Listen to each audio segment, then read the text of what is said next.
One more time for Vince, everybody. I get why this happens to me. I understand why this is my life. But whenever I go anywhere in public, people feel very inclined to just shout physical descriptions of me at me. And it's the obvious ones. I get the ones you guys are definitely workshopping in your head right now. I see it. I get the obvious ones. I get like, oh, Jesus, he looks like Jesus. And more often than not in this town, I get like, my man looking like white Jesus. Yeah. I look like those paintings and those statues. If it's like a cooler, older guy, I get the same thing every time. He always goes, hey man, Zappa!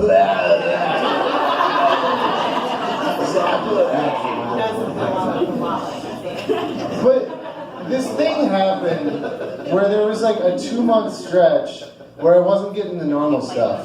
But everyone agreed that they were going to call me the same thing. It was like a mystic meeting about me or something. Wherever I went, people would see me and they wouldn't say Zappa or White Jesus. They'd see me and they'd point and then they'd nudge their friends. And they would just go, huh, the 70s. And that's not an adjective, that's just an entire decade. Dude looks like he's still pissed about Vietnam. Like, shouldn't we be? I think it was bad. I think it was not. Yes, I am. I look like everyone's mom's last fuck before their dad. So, it was a beautiful night in 1978.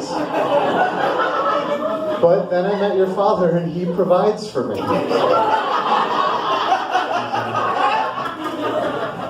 I don't understand why when someone very tragically, mind you, very tragically, goes from having HIV onto the next phase of that in public everyone says that person has full-blown AIDS. That sounds unnecessarily mean. Like, that sounds like you were throwing salt in what was already an AIDSy wound. Like, what shithead frat boy doctor came up with that and then had it catch on to the public? Like, that's like if a doctor told you that you have straight-up cancer. Sorry, man, this is very hard to say, but your son here appears to have motherfucking diabetes.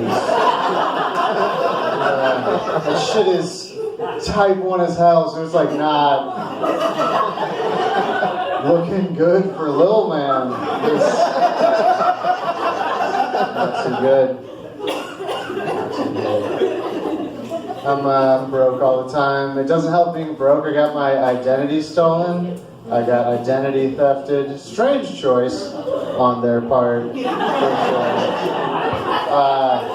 But how it happened was this dude was stealing $25 out of my bank account once a month, every month, for 2 years in a row. Which does not say a lot about this dude. But that says less about me. Because that means for 24 consecutive months, I had money missing from my account and just assumed I forgot about the weed I bought the night before. But then, eventually I spotted it, and when I did, I got all the money back at one time, which was really cool, because it was a lot of money to a person like me. It was over $500. That means a lot to someone like me. So it seemed less like it was being stolen from, and more like it was being taught how to save responsibly.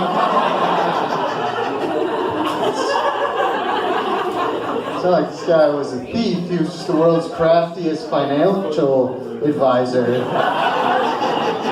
Teaching me what happens when I smoke just a little bit less weed. I'm clearly a fan of drugs. Yes. Look at me. Everything you think about me is true. That's exactly who I am. Like, yes, I do play the bass. Congratulations, you all knew that in your hearts to be true. I'm a fan of drugs, the government's not. They have to prove it in a bunch of different ways. I walked into a government building just to do some like boring like paperwork shit, and they had anti-drug campaign posters up everywhere, all along the walls. It was like DARE, if you guys remember DARE.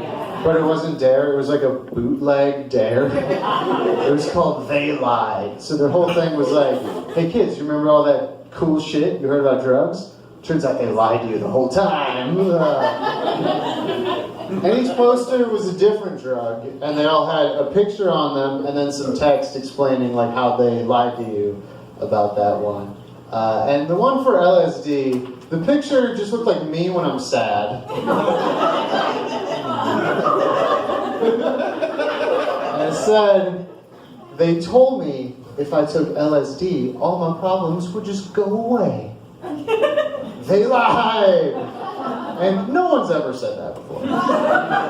Also, I beg to differ. But like, it's a pretty reasonable statement. But I know that they know it's bullshit. Because everything was written all normally in the same font. And then they couldn't help themselves once they got to the letters LSD. For the letters LSD, they chose like a cool, like, trippy font. So it was like, well, it might not make all your problems go away, but it will make this look fucking tight. Check it out!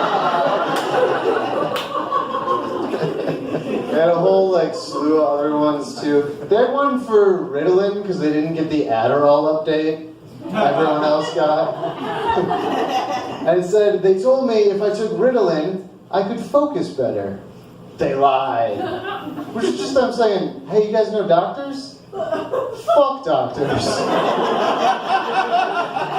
That's what that's for. The best one, though, was for cocaine. It was against cocaine, but the cocaine one was the best. The picture was like this like scared, skinny, like gaunt woman sort of like crouching in a corner. It looked like an American Apparel ad. Dove Charney early work, probably. And so they told me if I took cocaine, I could party all night. They lied. Yeah, that's not the problem with cocaine.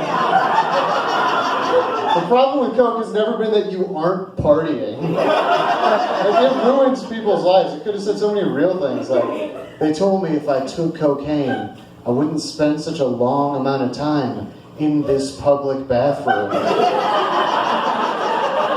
They lied.